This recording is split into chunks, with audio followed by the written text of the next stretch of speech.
At 9:30 on a rain-soaked Friday in October, Marcus Brennan opened his apartment door and found the impossible standing on his doorstep. Victoria Hayes wasn't wearing the tailored charcoal suit that made board members sit straighter in their chairs. No Hermes scarf, no leather briefcase that cost more than Marcus's monthly rent. Just a drenched coat hanging off her shoulders like surrender, mascara tracking dark rivers down pale cheeks, hair loose and wild in a way he'd never seen during 3.5 years of working under her command. She held a manila envelope against her chest like a shield, or maybe a white flag. The CEO of Hayes Industrial, $420 million in annual revenue, 890 employees. The woman who'd inherited her grandfather's steel fabrication empire at 30 and transformed it into something fiercer, was shaking.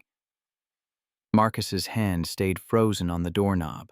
His brain scrambled to process the disconnect between the woman who commanded boardrooms like battlefields and this rain-soaked figure who looked like she'd been wandering Richmond's streets for hours.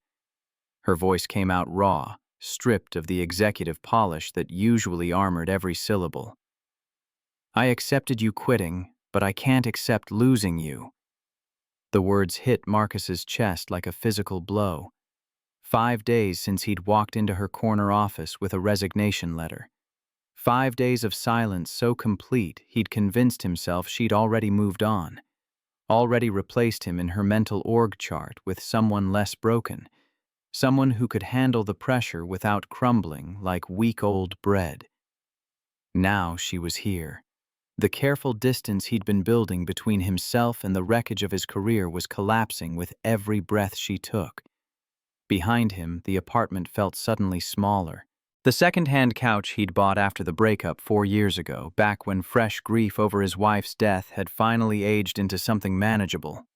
The coffee table stacked with motorcycle magazines he hadn't had time to read in months. The pizza box on the counter, the first real food he'd eaten in weeks that wasn't a protein bar consumed at his desk while staring at spreadsheets that refused to make sense anymore. This was his life now. Small and quiet and his own.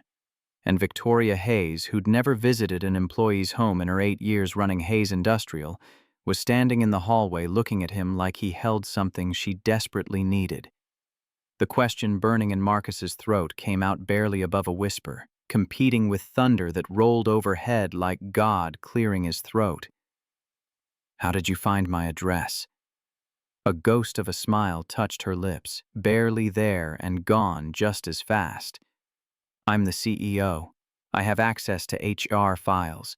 That's probably a violation of something." She met his eyes, and Marcus saw something there he'd never seen before. Not in 3.5 years of weekly meetings, not in the late-night phone calls that had started 8 months ago and changed everything. Not even in the garage on Saturday mornings when they'd worked side by side on the Triumph and pretended they were just colleagues who happened to share a hobby. Vulnerability, raw and unguarded and terrifying. Add it to the list of rules I've broken tonight. Rain hammered the building's overhang, creating a curtain of water that isolated them from the rest of the world. Marcus became aware of his own appearance. Rumpled t-shirt, 2 days of stubble, the hollow look of someone who'd been staring at ceilings instead of sleeping. 5 days ago, he'd been the rising star, director of operations at 38, the guy Victoria trusted with the biggest acquisition in company history. Now, he was unemployed and standing barefoot in his doorway, while his former boss trembled in the rain. Time seemed to stretch and compress simultaneously. He should invite her in. He should close the door. He should do something other than stand there drowning in the weight of everything they'd never said to each other. Victoria's grip tightened on the envelope. Water dripped from her coat onto the worn carpet, each drop loud in the silence between thunderclaps. "I need to explain." She started, then stopped. Started again, the words coming faster now like she was afraid of losing momentum. "I need you to understand why I'm here, because I practiced this speech in my car for 20 minutes, and I'm still terrified I'll say it wrong." Marcus found his voice, though it came out rougher than he'd intended. "Come inside. You're soaking wet. If I come inside, I might lose my nerve, then lose it where it's dry." He stepped back, holding the door wider. After a heartbeat's hesitation, and Marcus counted every millisecond of that pause, felt it stretch across the space between them like a bridge that might collapse under the weight of what came next. Victoria crossed the threshold into his apartment. She brought with her the smell of rain and expensive perfume, and the ghost of a life he'd just walked away from. 5 days earlier, Marcus had arrived at Hayes Industrial at 6:47 on a Monday morning. Earlier than necessary, but not early enough to outrun the knot of dread that had been tightening in his stomach for weeks. The building stood dark except for the corner office on the top floor, where Victoria's light already blazed. She'd be on her second espresso by now, reading overnight emails from West Coast suppliers, building the mental fortress that would carry her through another day of impossible decisions. He took the stairs instead of the elevator. His legs needed something to do besides carry him toward a conversation that would end everything. The resignation letter sat in his messenger bag, printed on crisp white paper that felt like it weighed 10 pounds. He'd written it at 2 that morning after staring at his ceiling all night, watching shadows shift across plaster while his brain ran through every possible version of this moment. None of them ended well. Victoria's assistant wasn't at her desk yet. The executive floor existed in that strange pre-dawn quiet where the hum of fluorescent lights became the loudest sound in the world. Marcus's footsteps on polished tile echoed like accusations. He knocked on her office door, even though it stood open. Old habit. Victoria didn't like surprises. She looked up from her computer and something in her face shifted when she saw him. Not quite a smile. Victoria didn't smile at work, not really, but a softening around her eyes that she reserved for the people she trusted. Past tense in about 3 minutes. "Marcus, you're here early." She gestured to the chair across from her desk, already pulling up a document on her second monitor. "Good. I wanted to discuss the tri-state integration timeline before David gets in. The VP of Operations is still dragging his feet on the facility consolidation, and I need your take on whether we can force the issue or if that'll blow up the whole deal. I need to resign." The words came out flat. No preamble, no build-up, just the truth dropped between them like a grenade with the pin already pulled. Victoria's hand stilled on her mouse. 3 seconds passed. She didn't move, didn't blink. Then she leaned back in her chair with the careful control of someone who'd just taken a punch but refused to show it. "I see." Her voice stayed level, CEO mode fully engaged, even as something flickered behind those ice-blue eyes that had commanded respect from men twice her age since she was 30 years old. "Do you have a letter?" Marcus pulled the envelope from his bag. His hands didn't shake. That surprised him. He'd expected tremors, the physical manifestation of ending the best job he'd ever had. Instead, his fingers felt numb as he slid the paper across her desk. Victoria read it without picking it up. Her eyes tracked across the lines he'd agonized over, the corporate pleasantries that couldn't hide what screamed between them. Effective immediately, personal reasons. She looked up, and Marcus saw her mask crack just slightly, just enough for him to hear the real question underneath. "Can you work the 2 weeks for transition? I'd prefer to leave today." "Is this about the merger?" The control in her voice fractured at the edges. "I can restructure your team, bring in support. It's not about the merger." The lie tasted bitter. It was absolutely about the merger, about the 95-hour weeks and the mistakes piling up like evidence of his inadequacy, about the way he'd nearly torpedoed a $50 million contract because his brain had stopped processing numbers correctly somewhere around hour 83 of a work week that never seemed to end. But it was also about the other thing, the thing they never talked about, the late-night phone calls that lasted hours, the Saturday mornings in her garage with engine grease under his nails and her laugh echoing off concrete walls, the slow-building ache of wanting something he could never have, not while she signed his paychecks and held his career in hands that were somehow both ruthless in boardrooms and gentle when handing him a wrench. It's about me. I'm burned out, Victoria, making mistakes. I barely recognize myself anymore. She flinched at her first name. At work, she was always Ms. Hayes. Always the title, the distance, the barrier that kept things professional.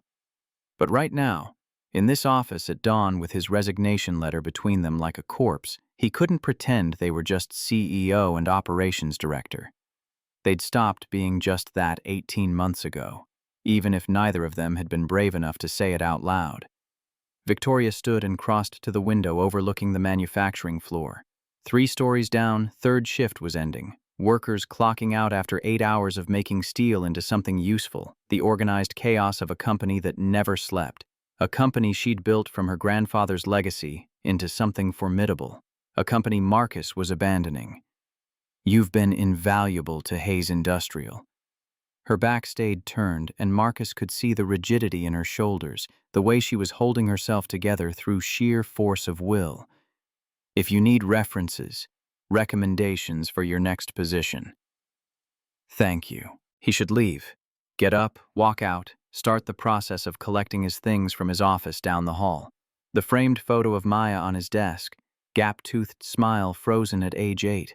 The coffee mug that said "World's Okayest Dad," a gift from his daughter last Father's Day. The jacket hanging on the back of his chair that had seen him through 3 winters and countless late nights. Instead, he stood there memorizing the line of Victoria's shoulders, the way morning light caught in her dark hair, the slight tremble in her hands that she was trying to hide by gripping the window frame. For the record, the words came out before he could stop them. Working with you has been the best part of my career. I hope you know that. Victoria turned. For just a moment, her mask slipped completely, and Marcus saw exhaustion there, hurt, something deeper that made his chest constrict like someone was squeezing his lungs. Then she rebuilt it brick by brick until only the CEO remained. I'll have HR process the paperwork. You can drop your laptop and badge at reception whenever you're ready. Marcus nodded, turned toward the door. His hand on the knob, he paused. I'm sorry. Don't be. Her voice softened just enough that he heard the person underneath the title. Take care of yourself, Marcus. He left before she could see his face, before the careful control he'd maintained could crack and spill everything he'd been holding back for 18 months. The elevator ride down felt like descending into water, pressure building in his ears until he thought his skull might split. In the parking lot, October dawn breaking over Richmond in shades of gold and amber, Marcus sat in his Honda and let himself shake. His phone showed a photo of Maya as the lock screen, her at the science fair last spring, standing proud next to a volcano that had actually worked, unlike half the projects in her 3rd grade class. She'd insisted on wearing her mother's old lab coat, the one Marcus had kept in a box in the closet for 4 years, because throwing it away felt like killing Sarah all over again. Cancer had taken his wife when Maya was 4. The memory lived in his body as a single sentence that he never let himself expand into paragraphs. Sarah died, and the world kept spinning, and somehow that was worse than if it had stopped. He'd built a life after that. Him and Maya and his job at Hayes Industrial, the 3 points of a triangle that kept him stable. Now he'd just removed one of those points, and the whole structure was tilting dangerously. His phone buzzed, a text from Victoria, and Marcus's heart jumped before he could stop it. The company will provide 2 months severance. Check your personal email for details. Professional. Distant.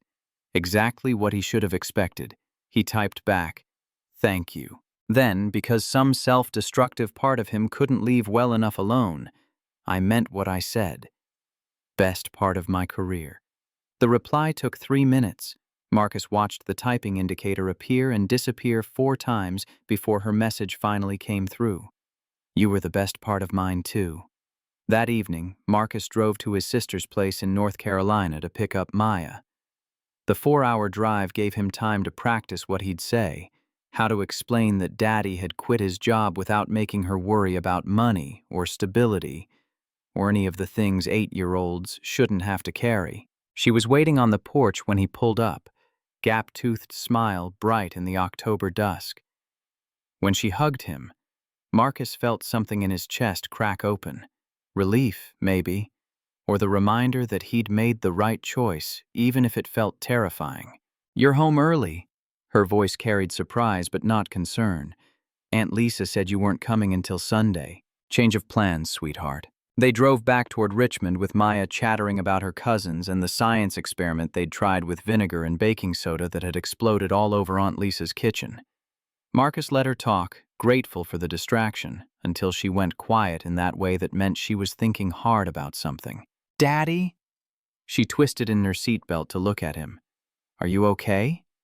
You look tired." "I'm getting there. Did something happen at work?" Marcus considered lying, softening it, protecting her from the messy reality of adult decisions.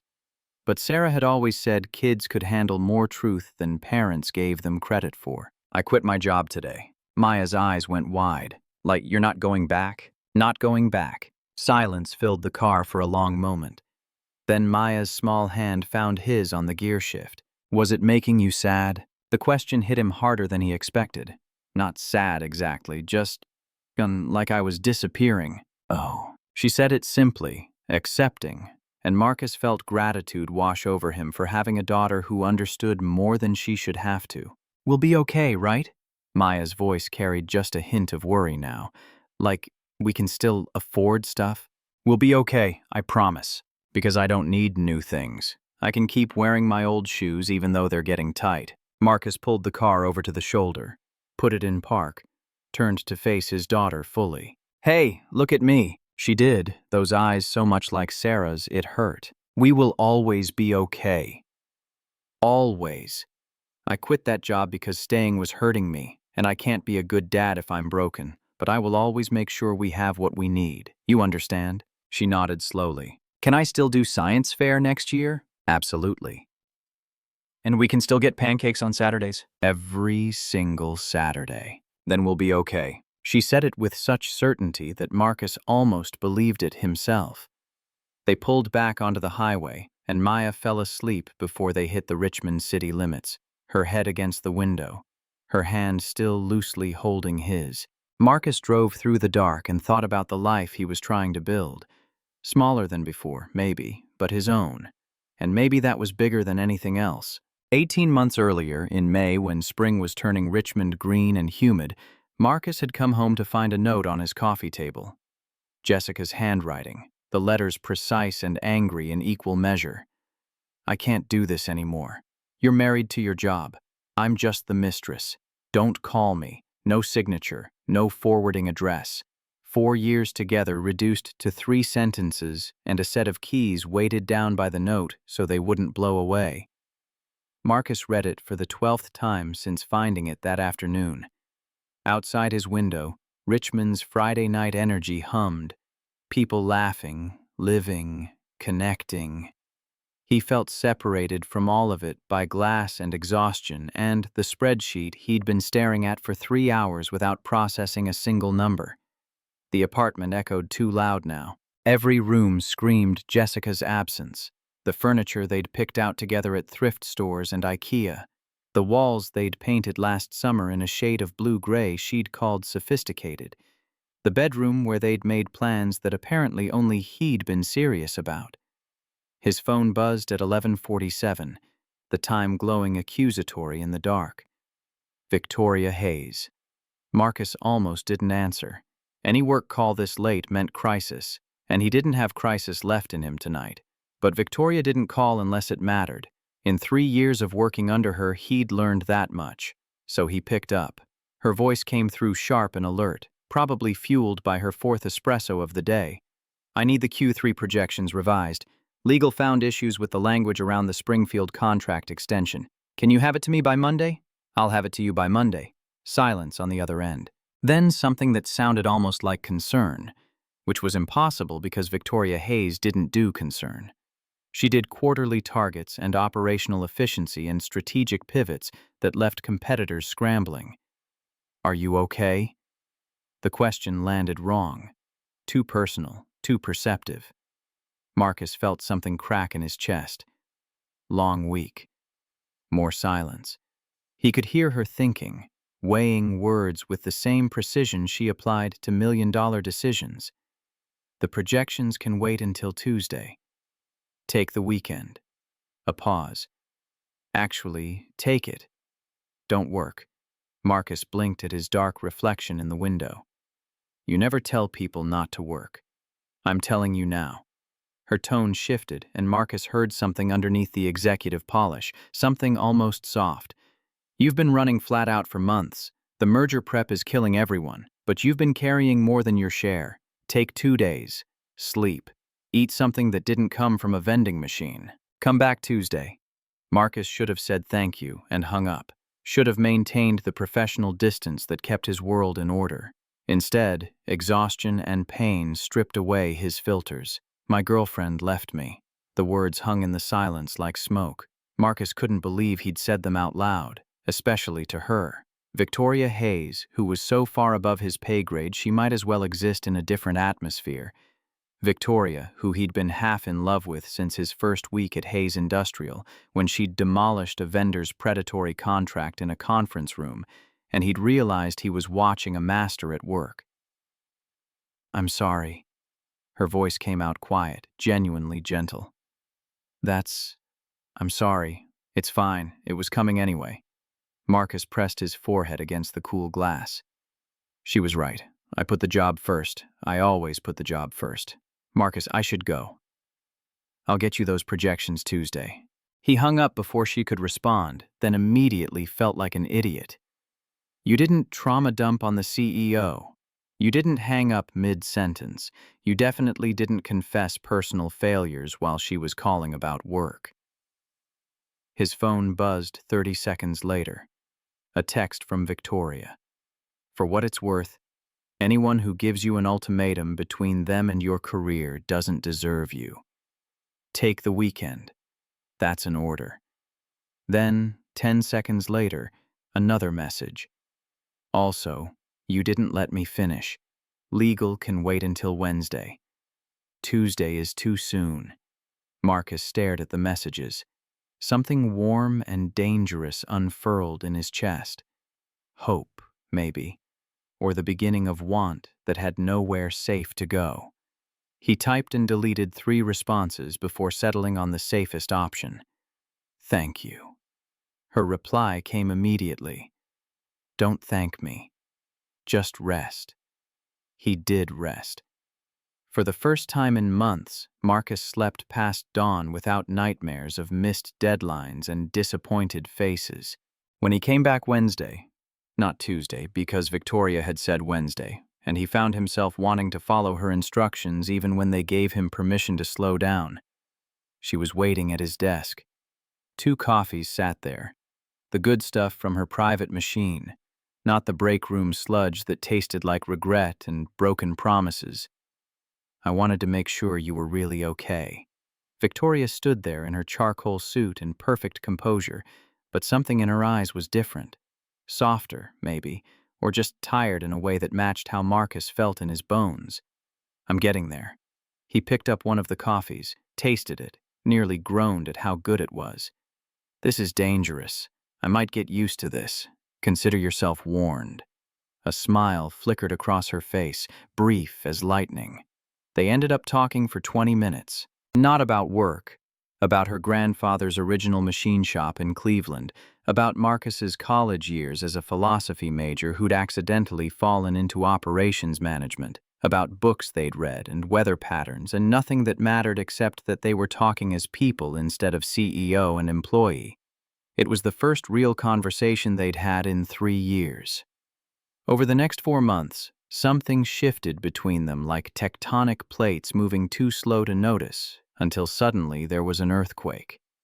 The late-night work calls transformed into something neither of them named. Victoria would call about a project timeline. They'd resolve the issue in 5 minutes, and somehow they'd still be talking an hour later. Marcus learned that she woke at 4:30 every morning to work out in her building's gym while listening to murder podcasts. That she'd wanted to be an architect before her grandfather died and left her an empire she couldn't refuse. That she ate the same breakfast every day for 8 years, oatmeal with blueberries and black coffee, because decisions about food felt like wasted mental energy when she had to make 100 more important decisions before lunch. That she was lonely in a way only people born into wealth and isolated by it could be. Victoria learned that Marcus had started a road novel in college about a man who buys a vintage motorcycle and rides cross-country with no destination. That his father had taught him to weld in their garage on Saturday afternoons, the closest thing to church Marcus's family ever practiced. That he still dreamed about roads that led nowhere, about freedom measured in miles instead of meetings. That he was lonely in a way only people who'd sacrificed everything for success could be. One night in late August, Victoria called at 2 a.m. Her voice came through slightly fuzzy, like she was lying down in the dark. "Do you still want that motorcycle?" Marcus was in his kitchen making tea he didn't need, because his hands needed something to do besides shake. "God, yes. I've been watching online auctions. There's a 1973 Triumph Bonneville in Cleveland that's perfect. Needs work, but the bones are solid. Why don't you buy it? Money's tight right now." He kicked at a piece of loose tile grout that had been bothering him for months. The breakup was expensive. Had to buy out Jessica's half of the furniture, first month and deposit on this place when we split. Plus, I'd need somewhere to work on it. My apartment building doesn't allow garage projects. You could use my garage. Marcus stopped moving. "What, I have a 3-car garage. I use one space. The other 2 just collect dust." She said it casually, like she was offering to share a printer. "If you buy the bike, you could restore it there. Weekends, whenever you have time." "Victoria, I can't." "Why not?" "Because you're my boss." "Because it's weird." Because you think I'm offering out of pity." Her voice sharpened with an edge he recognized from boardroom negotiations. "I'm not. I'm offering because you light up when you talk about that bike, and I'd like to see you build something for yourself instead of just for the company. If that makes you uncomfortable, forget I mentioned it." Marcus stood in his kitchen, the world reorganizing itself around a simple offer that felt anything but simple. Victoria Hayes wanted to help him restore a motorcycle, wanted to see him happy. The implications made his heart pound against his ribs. "I'll think about it." "Think fast. That Triumph won't stay available forever." He bought the bike 2 weeks later, $4,200 that made his savings account scream in protest, but filled something in his chest that had been empty since Sarah died. Maybe longer. The Triumph arrived on a flatbed trailer, rust-spotted and beautiful in the way broken things waiting for repair always were. Marcus texted Victoria on a Friday night. "Garage tomorrow, 10 a.m.? Her response came within seconds. "Bring coffee." Those Saturday mornings became sacred in a way Marcus hadn't expected. He'd arrive at 10 with 2 large coffees from the place near his apartment, and Victoria would already be in the garage wearing old jeans and a flannel shirt that made her look like someone's younger sister instead of a CEO who commanded 890 employees. They'd work in comfortable silence, broken by conversation that mattered more than it should. Her asking about engine specs, him explaining the difference between carburetors and fuel injection, both of them carefully not acknowledging that they were building something more dangerous than a motorcycle. In October, sitting on the garage floor during a break, the Triumph gleaming with fresh chrome that Marcus had spent 3 hours polishing, Victoria brought up architecture. "My grandfather wanted me to take over Hayes Industrial from the time I could walk." She picked at the label on her water bottle, not meeting his eyes. "He'd take me to the factory floor when I was 8 years old, show me how steel got transformed into something useful. Tell me stories about building the company from nothing." That sounds suffocating. It was suffocating. She looked up finally, and Marcus saw something raw in her expression. "I wanted to design buildings. Had this whole plan, architecture school at Cornell, internship with a firm in New York, working my way up until I could start my own practice." Her smile turned bitter. "Then he died. Heart attack at 68. And suddenly I'm 30 years old inheriting a $180 million company I never wanted but couldn't turn down because it would have been disrespecting everything he built. Do you regret it? Every single day. She met his eyes and held them. And not at all. Both things are true. That honesty, that raw admission that she contained multitudes, that success and resentment could coexist in the same person, felt like a gift. Like Victoria was showing him something she'd never shown anyone else. What about you? The novel you never finished. Do you regret not writing it? Marcus thought about the manuscript file gathering digital dust on his hard drive. 12,000 words of a story about freedom he'd been too afraid to chase. Every single day. And not at all. They both laughed, the sound echoing off concrete walls and exposed rafters. For a moment, the space between them felt charged with possibility, with the weight of everything they weren't saying. Then Victoria's phone buzzed, a work crisis that needed immediate attention, and the moment passed. But something had shifted. From that Saturday forward, they weren't just CEO and employee playing at being friends. They were two people recognizing each other's cages and offering something that looked like a key, even if neither of them was brave enough yet to turn it. In June 2025, Gordon Fletcher addressed the executive team with the grim satisfaction of a general announcing war. He stood at the head of the conference table, silver hair catching fluorescent light, jaw set in lines that suggested he'd been carved from the same steel Hayes Industrial fabricated. Hayes Industrial is acquiring Tri-State Industries for $200 million. This merger will double our manufacturing footprint and cement our position as the dominant player in steel fabrication across the eastern seaboard. He swept his gaze across the room, lingering on each face like he was measuring their worth. This is a test of our capacity. Weakness has no place here. Marcus sat between David Sullivan and Helen Morrison, watching Gordon's performance with growing unease. The board member had opposed every progressive initiative Victoria had implemented in the past 2 years. Better benefits packages, reasonable work-life policies, the employee feedback program that actually listened instead of just collecting complaints to file away and ignore. Gordon belonged to the old guard, the men who'd built Hayes Industrial alongside Victoria's grandfather and still believed that employees were resources to be consumed like coal in a furnace. Victoria stood at the head of the table, nodding along with Gordon's speech, but her eyes found Marcus. The question there was clear. Can you do this? He gave a slight nod. Yes, he could lead the merger integration. He could prove her faith in him wasn't misplaced, prove he was worthy of the trust she'd placed in him when she'd made him director of operations at 35, younger than anyone else who'd held the position. That confidence lasted exactly 3 weeks.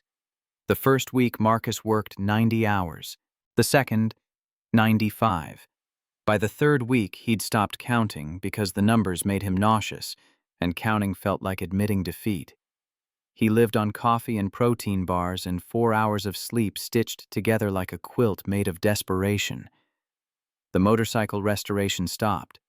The Triumph sat untouched in Victoria's garage, a monument to the person Marcus used to be before the merger devoured him whole. The late-night phone calls with Victoria stopped too. They were in the office together until midnight most nights anyway. No need for stolen conversations when they were physically in the same building. But the dynamic changed at work. Victoria became all business, sharp questions, impossible deadlines, the weight of her expectations like gravity pulling him under. She needed him to be the operations director who could handle anything, not the man she laughed with over engine grease and morning coffee. Marcus pushed himself to meet every demand. He reviewed contracts until his eyes blurred, managed integration teams across 3 time zones, negotiated with tri-state executives who saw the merger as a hostile takeover and treated Hayes staff like invaders trying to colonize their territory. By early August, he was making mistakes. Small ones at first, transposed numbers in spreadsheets, missed emails, forgotten follow-ups that made him look careless instead of drowning. Then bigger ones. He sent sensitive merger documents to the wrong distribution list, mixed up meeting times, and left a tri-state VP waiting in an empty conference room for 40 minutes, snapped at a colleague who asked a reasonable question about timeline adjustments. Victoria noticed. She always noticed. "Marcus, my office." The words came on a Thursday afternoon in late August, her tone leaving no room for argument. He followed her down the hall, dread pooling in his stomach like cold water settling into cracks. In 3.5 years at Hayes Industrial, he'd never been called to her office for a reprimand. He'd been the golden child, the one who exceeded expectations and made her look good in front of the board. Not anymore. Victoria closed the door behind them and gestured to the chair across from her desk. Marcus sat. She didn't.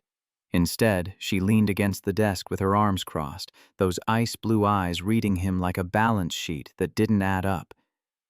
"Talk to me." "About what?" "About why you're falling apart." Her voice stayed level, but her jaw was tight, muscles working under skin. "You missed the tri-state call this morning. You've sent me 3 reports this week with errors that aren't like you. Your team says you're irritable and short-tempered." "What's going on?" The careful walls Marcus had built crumbled under the weight of her attention. He was so tired of pretending he had this under control when every day felt like drowning in paperwork and impossible expectations and his own inadequacy. "I'm drowning. The merger is too big. I thought I could handle it, but I can't." His hands shook in his lap and he pressed them against his thighs to make them stop. "I'm working all the time, not sleeping. I feel like I'm vibrating out of my skin, and I still can't keep up." Victoria was quiet for a long moment. Then she moved around her desk, sat in the chair beside him instead of behind it, abandoning the power position for something that felt almost like equality. "Why didn't you tell me?" "Because you trusted me with this. Because I didn't want to let you down." Her voice came out barely above a whisper when she finally spoke. "Marcus, you're not letting me down. You're human. This merger is massive. I should have seen the strain." She leaned forward, elbows on knees, close enough that he could smell her perfume, something expensive and subtle that he'd learned to associate with safety. "I should have protected you better. It's not your job to protect me." "It is, actually. I'm the CEO. My people are my responsibility." She stopped herself, and Marcus heard the correction before she made it. "And you matter. Your well-being matters. If this merger costs you your health, it's not worth it." Marcus felt his chest tighten, something hot and sharp behind his eyes. "I don't know what to do. We restructure. I bring in consultants to take half your load. You start leaving at 7 every night, no exceptions. You take weekends off. Victoria, the timeline stretches. I'll handle the board." She met his eyes and held them. "I need you functional more than I need you fast. Can you accept that?" He wanted to believe that restructuring would fix it, that working less would restore him, that he could find his way back to the person he'd been before the merger consumed him whole. But somewhere deep in his bones, Marcus knew the truth. The problem wasn't just the hours. It was the disappearance of himself. The way work had devoured everything that made him Marcus, instead of just a function in Victoria's organizational chart. His writing, his motorcycle, his late-night conversations with Victoria that made him feel seen as a person instead of an asset. He'd become valuable only for productivity, and he was terrified that if he stopped producing, he'd stop existing. "I'll try." The restructuring helped for exactly 10 days. Then the tri-state CEO threatened to walk from the merger over intellectual property disputes, and Marcus spent 72 hours straight negotiating with lawyers and finance teams and executives who saw him as an obstacle instead of someone trying to save a deal that would benefit everyone. He didn't sleep, barely ate, lived on adrenaline and spite, and the knowledge that if this deal fell through, Victoria's reputation would take the hit. She'd staked her credibility on this merger. On him. When the crisis resolved, IP dispute settled, merger back on track, Marcus went home at 3 in the morning on a Wednesday. He collapsed on his couch and stared at the ceiling until dawn painted the walls gray. His hands shook. His chest ached like someone had reached in and squeezed his heart. He felt like static, like a radio stuck between stations broadcasting noise without signal. At 6, he opened his laptop and started writing, fingers moving across the keyboard with a certainty he hadn't felt in months. Dear Victoria, I'm resigning effective immediately. This isn't about the merger, the company, or your leadership. It's about me saving my own life before there's nothing left to save. Thank you for everything. You've been the best boss I've ever had, and working with you has been the privilege of my career. I'm sorry I can't see the merger through. I'm sorry I'm not strong enough. But I have to leave before I disappear completely. Marcus. He read it once, forced himself not to edit or second guess, and sent it before courage could fail him. Then he closed his laptop, lay down on his couch, and fell asleep for 14 hours straight. When he woke, his phone showed 6 missed calls from Victoria and a text that made his stomach twist. Please come to the office. We need to talk. Marcus didn't go. He couldn't face her, couldn't withstand the disappointment or the logic or the inevitable conversation where she tried to fix what was unfixable. Instead, he texted back, I meant what I wrote. I'm done. I'm sorry. She didn't respond. The next day, HR called to confirm his resignation and discuss final paycheck logistics. Professional, efficient, no drama. Marcus signed the separation paperwork electronically, arranged to return his laptop and badge through the mailroom when he knew Victoria would be in meetings, and spent his first Thursday as an unemployed person cleaning his apartment with manic energy. He scrubbed counters until his hands were raw, organized closets, threw out the takeout containers that had accumulated like evidence of failure. Tried not to think about Victoria's face when she read his resignation. Tried not to think about the late-night conversations they'd never have again. Tried not to think about the motorcycle still sitting in her garage, half restored and abandoned like everything else good he'd let slip through his fingers. By Friday evening, the apartment was spotless, and Marcus felt hollowed out, scraped clean of everything but exhaustion. He ordered pizza, actual food with vegetables and cheese and carbohydrates, not the protein bars that had sustained him through August's nightmare. He was halfway through his second slice when someone knocked on his door. He wasn't expecting visitors. His few friends had long since stopped inviting him places after months of declined offers. Maya was with his sister in North Carolina for the week, visiting cousins and probably having more fun than she'd had all summer while Marcus worked himself into dust. For a confused moment, he wondered if he'd ordered something online and forgotten about it, his brain still fried from months of operating on fumes. He opened the door, and there she was. Victoria Hayes, standing in his apartment hallway, soaking wet and shaking, and looking at him like he held something she desperately needed. The manila envelope pressed against her chest. Rain hammering the overhang behind her, creating that curtain of water that made the rest of the world disappear. I accepted you quitting, but I can't accept losing you. Marcus grabbed a towel from the bathroom, one of the threadbare ones he'd kept after Jessica left because replacing towels felt like an extravagance when he was barely keeping his head above water financially. When he handed it to Victoria, their fingers brushed and she flinched like the touch burned. I'll get you something dry to wear. You're shivering. Marcus, we can talk after you're not hypothermic. He rummaged through his dresser, emerging with an old Georgetown hoodie and sweatpants that would be comically oversized on her frame. Victoria took them without a word and disappeared into his bathroom.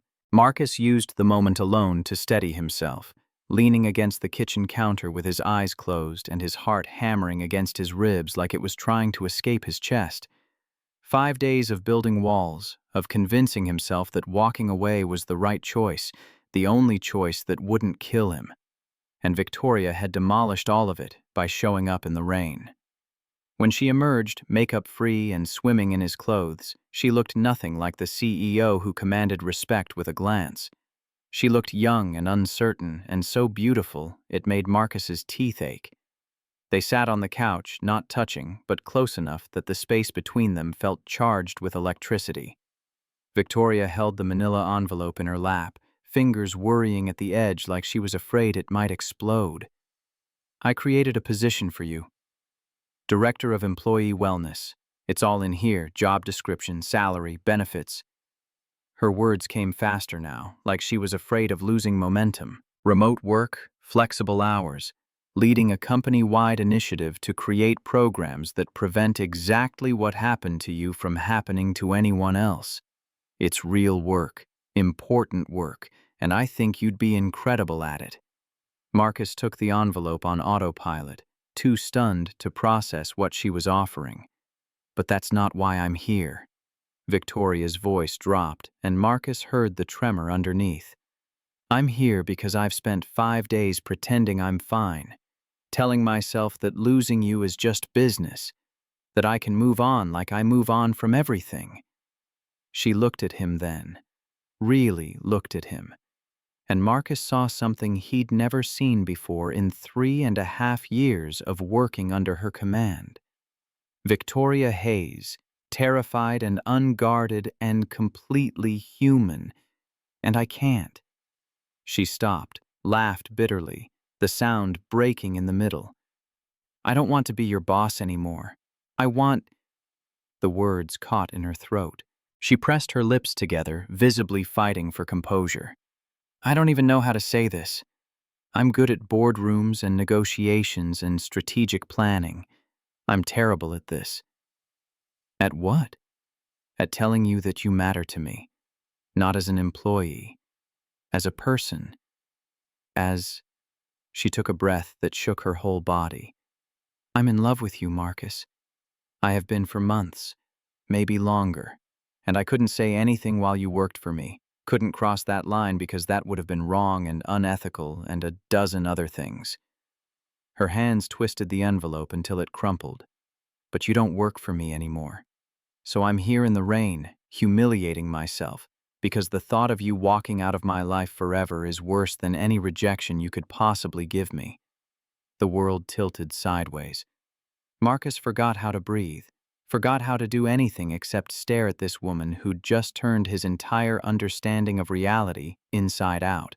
Victoria Hayes, untouchable, brilliant, terrifying, was confessing feelings he'd convinced himself were impossible. The woman he'd loved in silence for 18 months, the one he'd resigned to escape because staying near her without having her was torture, was telling him she loved him back. "Say something. Please." Her voice came out barely above a whisper, desperate in a way that cracked something open in Marcus's chest. "I've been in love with you since my first month at Hayes Industrial." The words tumbled out before he could stop them, before he could think about whether this was wise or foolish or professional suicide. "It means every late-night call felt like stealing something I wasn't allowed to have. It means I spent Saturday mornings in your garage pretending I was working on a motorcycle when really I was just desperate to be near you." Victoria's sharp intake of breath was audible even over the rain still hammering outside. "It means part of why I resigned was because staying near you without being able to have you was killing me. I was burning out from the merger, yes, but I was also breaking from wanting something I thought was impossible." Marcus took a step closer, then another, until he was close enough to see the silver flecks in her blue eyes, close enough to smell rain and expensive perfume and possibility. "You showing up here tonight, telling me how you feel. It's the most terrifying and exhilarating thing that's ever happened to me." He forced himself to say the hard part, the part that might ruin everything. "But I need you to understand something. I meant what I wrote in that resignation letter. I was disappearing. The merger was consuming me and I couldn't see a way out except to leave completely." He gestured around his small apartment, the second-hand furniture, the motorcycle magazines, the life he was trying to rebuild from scratch. I'm not the same person I was when I started at your company. I'm not sure who I am right now, and I can't be what you need me to be if I don't figure out who I am first." The words hung between them like a suspended sentence. Marcus watched Victoria process them, saw the flicker of pain cross her face before she locked it down with practiced control. "I'm not asking you to be anything except yourself." Her voice came out quiet but steady, and Marcus recognized the tone. This was Victoria making a decision, committing to a course of action with the same certainty she brought to million-dollar contracts. That's the point. The person you think you need to be, the one who works 90-hour weeks and sacrifices everything for productivity, that's not who I fell in love with. Then who did you fall in love with? The man who lights up talking about vintage motorcycles and road trips he's never taken. The one who sends me book recommendations at midnight and argues about character motivation like it matters. She took a shaky breath. The person who listened when I told you about wanting to be an architect, who didn't judge me for inheriting an empire I never wanted. I fell in love with Marcus Brennan, the human being, not Marcus Brennan, the employee. She stepped closer until they were barely a foot apart, her presence filling his senses. And I'm standing here because I do not want to lose the human being. Something loosened in Marcus's chest, a knot he'd been carrying for months without naming it. "I don't want to lose you either." His voice came out rough, "but I'm terrified of this being another thing I fail at, of not being enough, of," he forced himself to say the hardest part, "of you realizing I'm not worth the risk." Victoria set the envelope down on his coffee table with deliberate care, like she was making a decision that couldn't be unmade. Then she closed the distance between them until they were close enough that Marcus could count her heartbeats. "Listen to me very carefully." Her hand came up to touch his face, hesitated for half a second, then made contact. Her fingers were cold from the rain, but her touch burned. "You are not a failure. You recognized that you were drowning, and you made the hardest choice possible. You saved yourself. That's not weakness. That's survival. It doesn't feel like survival. That's because you've spent your whole life being told that quitting means failure." Her thumb brushed his cheekbone, a gesture so tender it made his breath catch. "I'm telling you, it means wisdom. You quit a situation that was destroying you. That takes more courage than staying ever could." Marcus's eyes stung. He'd spent 5 days feeling like a coward, like he'd abandoned ship when the company needed him most, like he'd let Victoria down in the worst possible way. But she was looking at him like he'd done something brave instead of broken. "I missed you." The admission came out before he could stop it. "The second I sent that resignation, I missed you. Not the job. You. I missed you too." Her voice cracked slightly, the CEO mask slipping to reveal the woman underneath. "Those 5 days were the longest of my life. I kept reaching for my phone to call you, then remembering you were gone. I'd see something I wanted to tell you about and realize I couldn't anymore." She stopped, blinking rapidly. "I went to the garage on Saturday. Out of habit. Your motorcycle was just sitting there half-finished, and I—" "You what?" "I sat on the floor next to it and cried." The admission came out like a confession, something shameful, which is insane because I don't cry. I haven't cried in years. But I looked at that triumph and thought about all the Saturdays we'd spent there, talking and laughing and building something together. And the idea that those were over broke something in me. Marcus moved on, instinct, pulling her close, wrapping his arms around her rain-soaked shoulders. She stiffened for half a second. Victoria Hayes didn't do vulnerability, didn't accept comfort, then melted into him with a sound that might have been relief or surrender or both. They stood like that for a long moment, breathing together while rain hammered against the windows. Marcus could feel her heart pounding against his chest, could feel her trembling slightly, could feel the careful control she'd maintained for years finally cracking apart. "I don't know how to do this," she whispered against his shoulder. "Relationships, feelings, any of it. I've spent my entire adult life focused on the company. I've had dates, flings, things that looked like relationships from the outside but never meant anything. Her voice got smaller. And now I'm here in your apartment telling you things I've never told anyone, and I'm terrified I'm doing it all wrong. Marcus pulled back just enough to see her face. You showed up in the rain to tell me you love me. That's pretty much perfect. A ghost of a smile touched her lips. Yeah? He smiled back, feeling lighter than he had in months. Though next time, maybe check the weather forecast first. Next time. She tested the words like they held weight. Does that mean... It means I love you too. He said it clearly, no hesitation, letting the truth fill the space between them. It means I want to try this, whatever this is. But I need you to understand that I'm not ready to jump back into work. Not yet. Maybe not for a while. Victoria nodded slowly, processing. The position I created, it's real, and the offer stands. But there's no timeline. Take a month, 2 months, however long you need. Or don't take it at all. She gestured between them. This isn't contingent on employment. You created a whole position for me. I created a position the company needs and you'd be perfect for. Her voice was firm. But if you never stepped foot in Hayes Industrial again, I'd still want this. I'd still want you. Marcus studied her face, looking for doubt or obligation or the careful diplomacy she deployed in boardrooms. He found none of it, just Victoria stripped of armor, offering him something precious and terrifying. I need time to figure out who I am outside of work, to rest, to finish that motorcycle, to maybe actually take the trip I've been dreaming about for years. He met her eyes. Can you give me that? Yes. No hesitation, no negotiation. Take whatever time you need, and I need us to start this right, not as boss and employee, not as CEO and wellness director, just as two people figuring out if this works. What does that look like? Dates, real ones, coffee shops and movies and terrible restaurant choices, conversations that aren't at midnight because we're both working.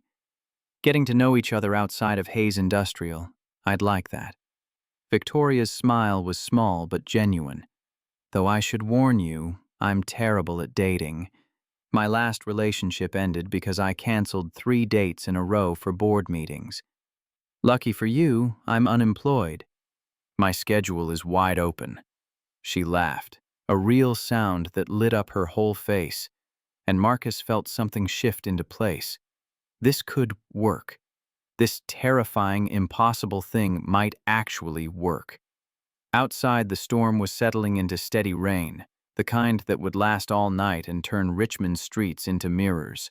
Inside Marcus's small apartment with its mismatched furniture and motorcycle magazines and a life waiting to be rebuilt. 2 people who'd spent months loving each other in secret finally stopped pretending they didn't. Victoria reached up and kissed him. Soft and tentative at first, like she was asking permission, Marcus answered by pulling her closer, by threading his fingers through her damp hair, by kissing her back with 18 months of wanting compressed into this single moment. When they finally broke apart, both breathing hard, Victoria's eyes were bright. I should probably go. Let you rest. We can figure out the details tomorrow. Stay. The word came out before Marcus could think better of it. Not like that. Just stay. We can talk or watch something or just exist in the same space without it being about work or crisis or anything except being together. She searched his face for a long moment. You're sure? I'm sure. They ended up on his couch with a blanket and a movie neither of them watched, content to simply be. Victoria curled against his side, her head on his shoulder, both of them learning the geography of being close without the pressure of what came next.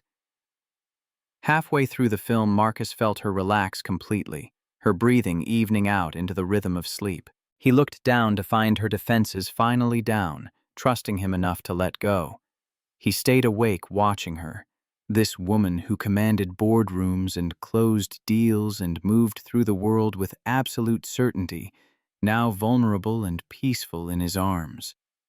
Tomorrow would bring questions and logistics and the complex reality of building something real. But tonight, in this small apartment with rain falling and a future unwritten, Marcus Brennan held Victoria Hayes and felt for the first time in months like he was exactly where he needed to be. Marcus woke to sunlight streaming through his bedroom window and the disorienting sensation that something fundamental had changed while he slept. His phone showed 8:32, which meant he'd slept later than he had in years. The apartment held that particular Saturday morning quiet where the world felt paused, giving him space to breathe without guilt. Then he remembered. Victoria. The rain. The confession. He found a note on his kitchen counter, her handwriting precise, even on a scrap of paper torn from one of his motorcycle magazines. Had to go home and change. Breakfast? Diner on 5th Street you mentioned once. 9 a.m. V. Marcus texted back immediately, his fingers clumsy with something that felt dangerously close to joy. I'll be there. Her response came before he'd finished his first cup of coffee. Don't be late. I have a reputation for punctuality to maintain.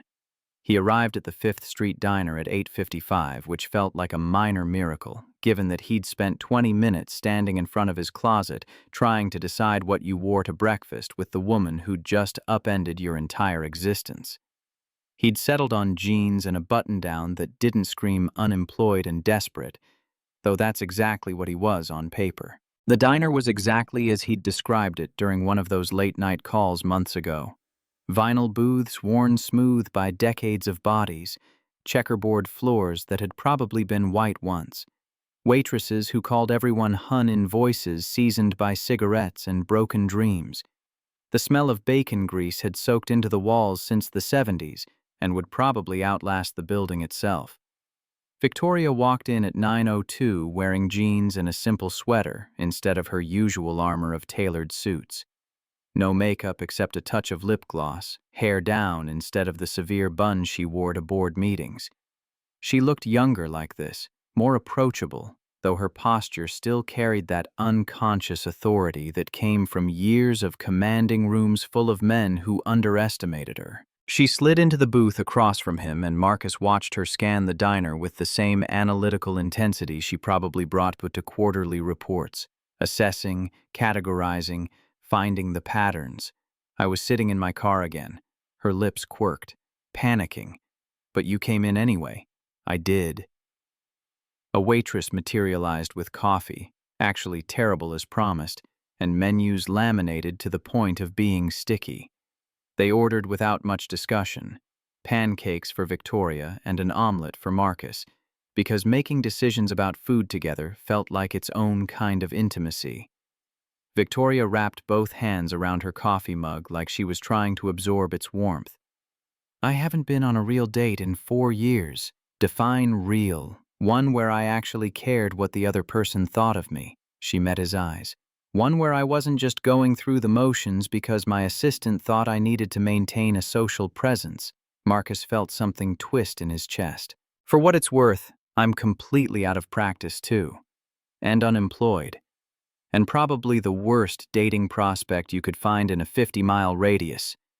Lucky for you, I'm not looking for prospects. I'm looking for you. The words landed with unexpected weight. Marcus had spent 18 months convincing himself that what he felt for Victoria was one-sided, that her kindness was just good management, that those late-night conversations were simply her way of filling lonely hours with someone convenient. Having her look at him now with clear intention, with want written plainly across her face, felt like standing too close to the sun. Her phone buzzed on the table. She glanced at the screen, and Marcus watched the micro-expressions flicker across her face. Recognition, calculation, the instinctive urge to respond immediately because that's what CEOs did. Emergency board meeting. They want me there in an hour. She picked up the phone, fingers hovering over the screen.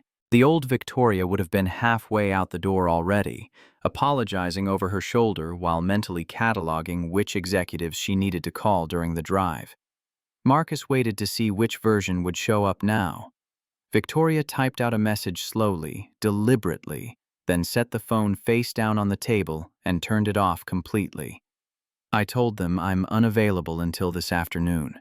Her voice carried something between defiance and terror. They can handle it without me for a few hours. Marcus's throat went tight. That's huge. It's terrifying. She smiled, but it wobbled at the edges. But so is everything else about this, and I'm doing it anyway. Their food arrived and they ate slowly, talking about everything except Hayes Industrial. Books they wanted to read, places they'd never been, the documentary Victoria had watched about architectural failures, buildings that collapsed because someone ignored the math in favor of aesthetics. That's the thing about architecture. She stole a bite of his omelet without asking, and Marcus found he didn't mind at all. You can't lie to physics. If the structure isn't sound, eventually it falls. No amount of beautiful facade can save it. Marcus thought about the structure they were trying to build together, all the ways it could collapse under the weight of history and power imbalance, and the fundamental question of whether two people from such different worlds could make something sustainable. "What are you thinking about?" Victoria's fork paused halfway to her mouth. "Wondering if we're ignoring the math." She considered this seriously, the way she considered everything. "Maybe. But sometimes you have to build first and calculate later, see if the foundation holds under real stress. That's not very CEO of you." "Good." She reached across the table, took his hand. "I'm tired of being CEO all the time." They left the diner an hour later and stood on the sidewalk in weak October sunlight, neither quite ready to separate. Marcus's hands found his pockets to keep from reaching for her constantly. Victoria studied him with that analytical intensity that should have felt invasive, but instead felt like being seen. "What are you doing tomorrow?" Her breath came out in small clouds. "Nothing planned." "Why?" "The motorcycle. Your garage time. I thought maybe, if you want, we could work on it together, like we used to." Marcus's heart kicked against his ribs. "I'd love that. 10 a.m., I'll bring coffee." She stepped closer, kissed him briefly, tasting like maple syrup and impossibility. "See you tomorrow, Marcus." He watched her walk to her BMW, sleek and expensive and so perfectly Victoria, and drive away. Then he stood on that sidewalk for 5 more minutes, grinning like an idiot, feeling the first real joy he'd experienced in months settle into his bones like warmth after a long winter. The next 8 weeks established a rhythm that felt sustainable in ways Marcus hadn't expected. Saturday mornings regained their sacred status, though the context had shifted. He still showed up at 10 with 2 coffees, still spent hours with his hands buried in the Triumph's engine, still lost himself in the meditative work of restoration. But now Victoria would lean against the workbench and watch him with open affection instead of careful distance, would hand him tools and let their fingers linger, would laugh at his stories about college philosophy classes without the professional filter that used to keep them safely separated. On their 3rd Saturday, Marcus looked up from adjusting the carburetor to find her sketching on a pad she'd pulled from somewhere. "What are you drawing?" Victoria turned the pad around. A building, all clean lines and unexpected angles, with windows positioned to capture light in ways that suggested movement even in a static image. "It's nothing. Just something I used to do before. It's beautiful." Marcus wiped grease from his hands, moved closer. "Show me more." She flipped through pages of architectural drawings, each one more ambitious than the last. Community centers and libraries and houses that looked like they were designed for actual humans instead of magazine spreads. Work she'd been doing in secret, he realized, storing up dreams she thought she'd never be allowed to chase. "You should take classes." He said it without thinking, then watched her face close slightly. "I'm serious." "You're good at this, Victoria. Really good. I run a $420 million company. I don't have time for classes. You found time for me." That stopped her. She looked at her drawings, then at Marcus, then out at the driveway where her BMW sat next to his beat-up Honda, the visible representation of the gap between their lives. "Maybe I need to stop using the company as an excuse for not doing things that scare me." During the week, they went on actual dates. Coffee shops where they argued about books. A theater showing old films where Victoria fell asleep on his shoulder during the second act, and Marcus spent the rest of the movie watching her breathe. A bookstore where she bought him 3 novels about people who ran away from their lives and found themselves on the road. Subtle. Marcus looked at the titles, amused. I'm not known for subtlety. She paid for the books over his protests. Consider it research for when you finish yours.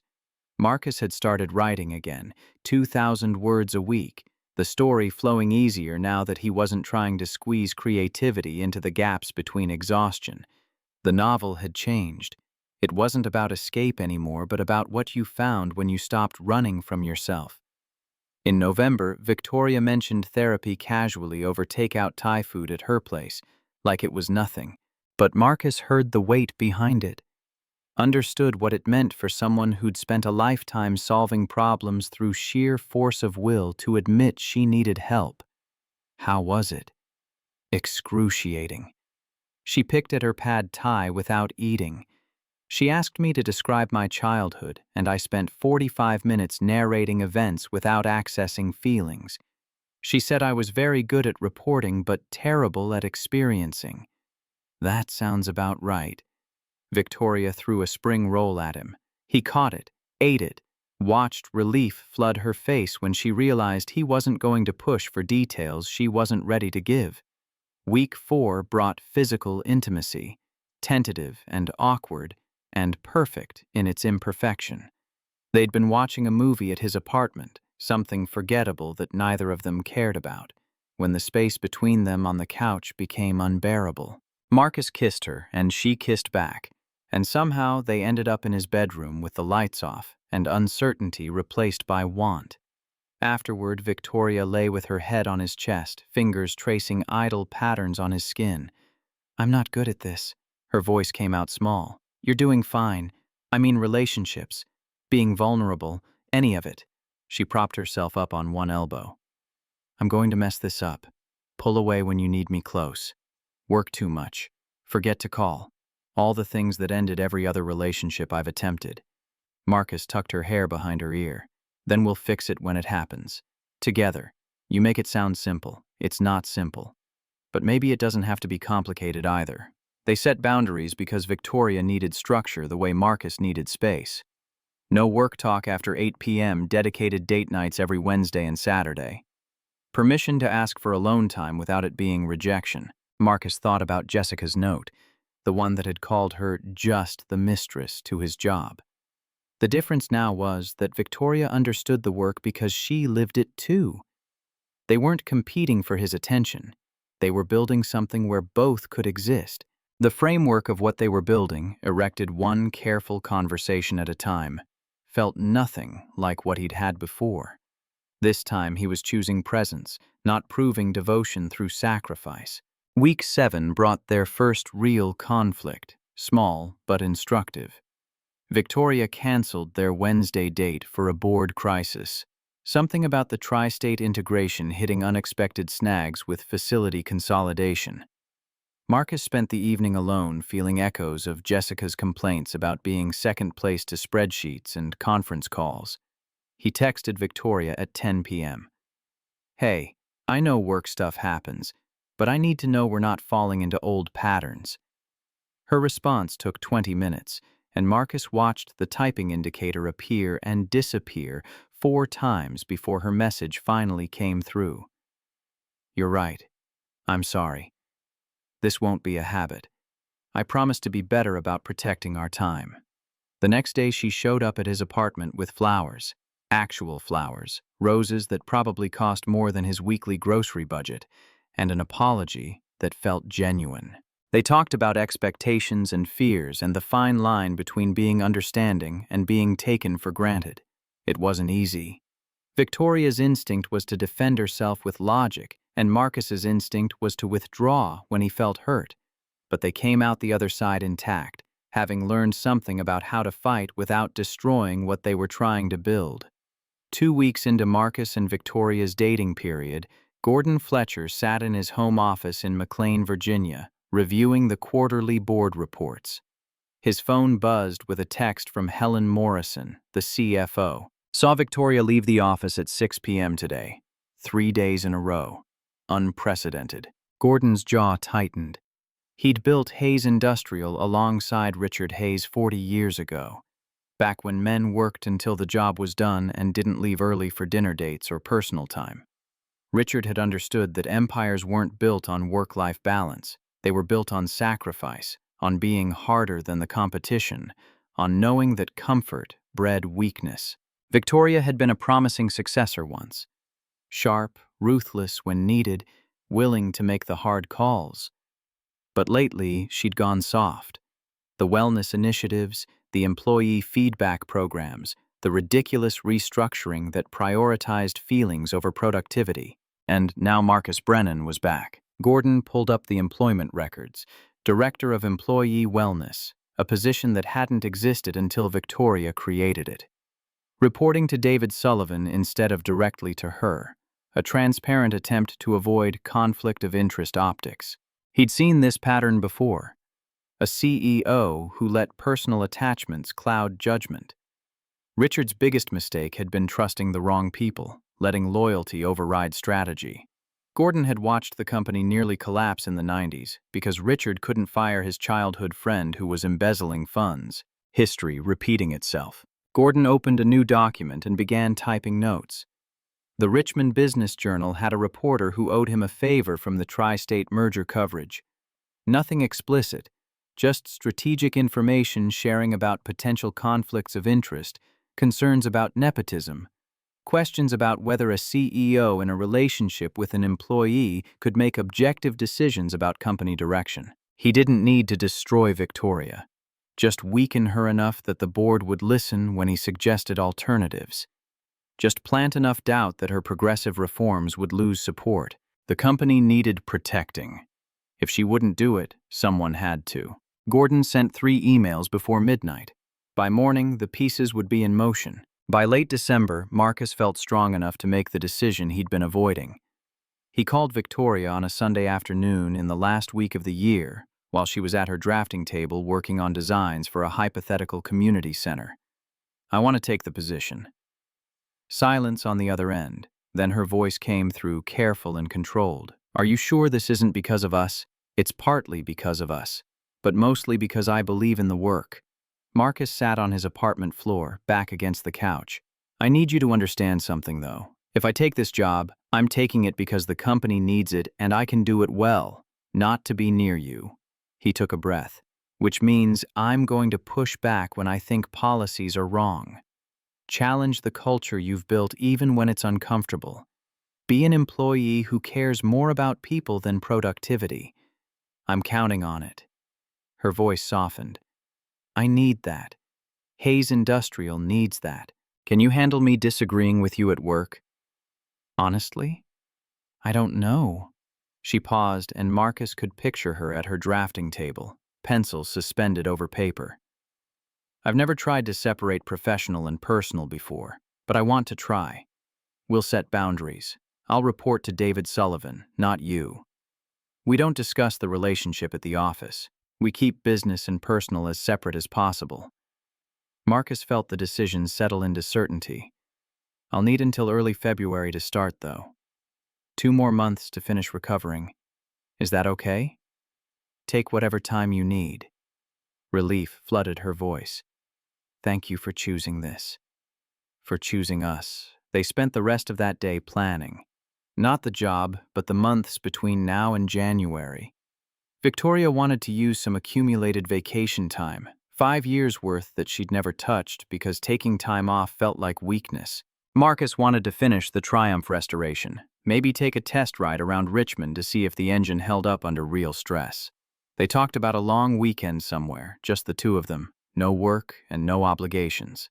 By evening, they'd booked a bed and breakfast in the Shenandoah Valley for early January, a place specializing in architectural tours that made Victoria's eyes light up when she found it online.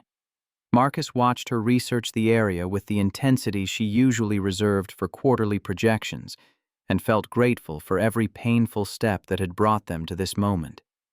In mid-January, The Triumph roared to life on a cold Saturday morning. The engine's rumble echoed through Victoria's garage like a victory song. 14 months of Saturday mornings compressed into this single moment of mechanical triumph. Marcus sat astride the vintage motorcycle he'd spent so long restoring, feeling years of work and healing vibrate beneath him. New gaskets, synchronized carburetors, fresh paint on the fuel tank in deep British racing green, chrome polished until it caught light like water. Victoria stood in the garage doorway with coffee, watching him with a smile that made his chest ache. How does it feel? Marcus killed the ignition, letting sudden silence emphasize the magnitude of what they'd accomplished together. Like I actually finished something for myself instead of abandoning it halfway through. We finished it. She walked over, handed him his coffee. I may have just handed you tools, but I was here. You were more than here. Marcus climbed off the bike, pulled off his gloves. This doesn't happen without you. The space, the time, the Saturday mornings where you pretended you needed to organize boxes you'd already organized 6 times. Victoria laughed, caught. I wasn't that obvious. You were completely obvious. It was perfect. They stood in the garage with 14 months of Saturdays behind them, and whatever came next, stretching forward like an open road. Marcus had been thinking about that road for weeks now. The trip he'd dreamed about since college, the one he'd written into his novel and never taken in real life. I want to make a trip. The words came out easier than he'd expected. Not cross-country, not yet. But a week. Me and the bike and some highways I've never seen. Victoria's face did something complicated, an expression Marcus couldn't quite read. When? Next week, if the weather holds. Before I start at Hayes in early February. He set down his coffee, took her hands. I know it's last minute, but I need to do this. Clear my head, take the freedom I've been dreaming about. You should go. She said it firmly, but her grip tightened on his hands. Clear your head, take the ride you've earned. Will you be okay with that? The question hung between them heavier than it should have been. They'd been together for 3 months now, navigated conflicts and boundaries and the slow work of building trust.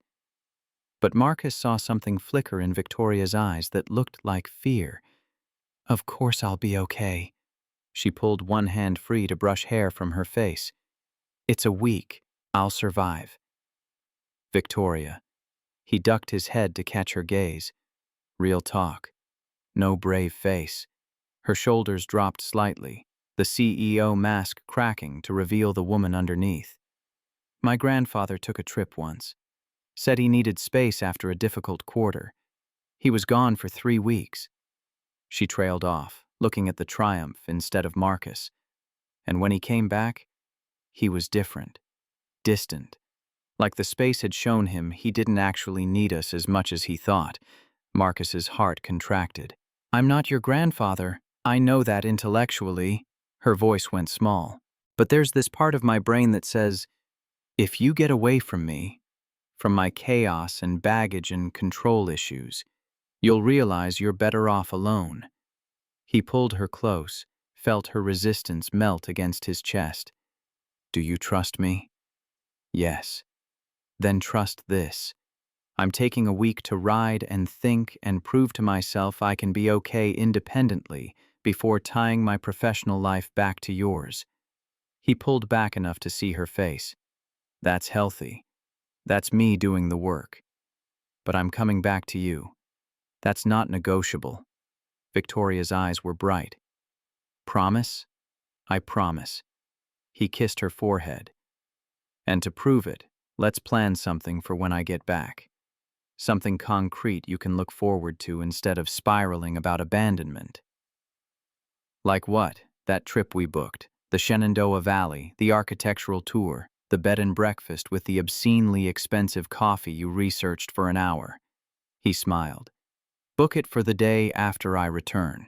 Give yourself something to hold on to. She pulled out her phone immediately, fingers flying across the screen with the focused energy of someone who needed concrete plans the way other people needed air. By the time Marcus finished his coffee, she'd confirmed their reservation. 4 days in a restored farmhouse with mountain views and a full itinerary of buildings to examine. Done. She showed him the confirmation email. You come back Friday. We leave Saturday morning. Perfect. Marcus left the following Tuesday morning with a small pack of essentials and a route that was more suggestion than plan.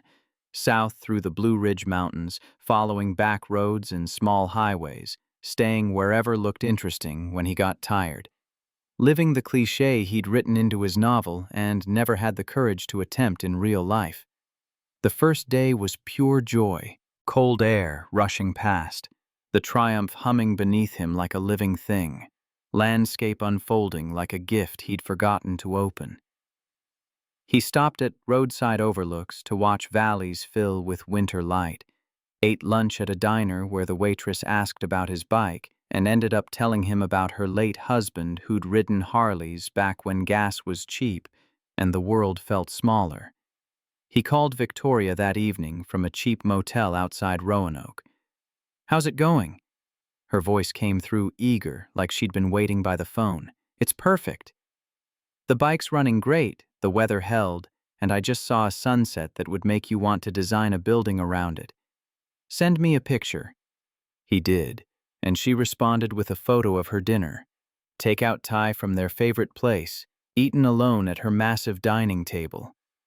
The image made his chest ache in a good way, this evidence that she was thinking of him, missing him, building a life that included space for his absence. They talked for 20 minutes about nothing important before Marcus had to go. But knowing she was there, that he could call and she'd answer, made the solitude feel chosen instead of lonely.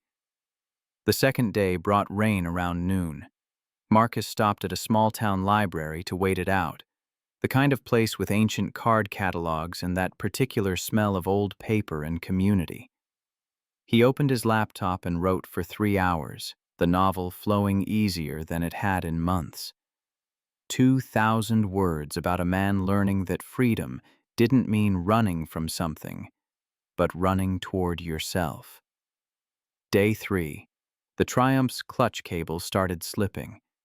Marcus limped into a tiny town with one motorcycle shop run by a grizzled mechanic who looked like he'd been fixing bikes since before Marcus was born. Cables stretching. "I can adjust it, but you'll need a replacement soon. Can you do it now? Parts won't be here until tomorrow morning. You're welcome to wait in town or I can ship it wherever you're headed." Marcus considered. He could push on, end the trip early, get home to Victoria tonight instead of Friday. The temptation was real.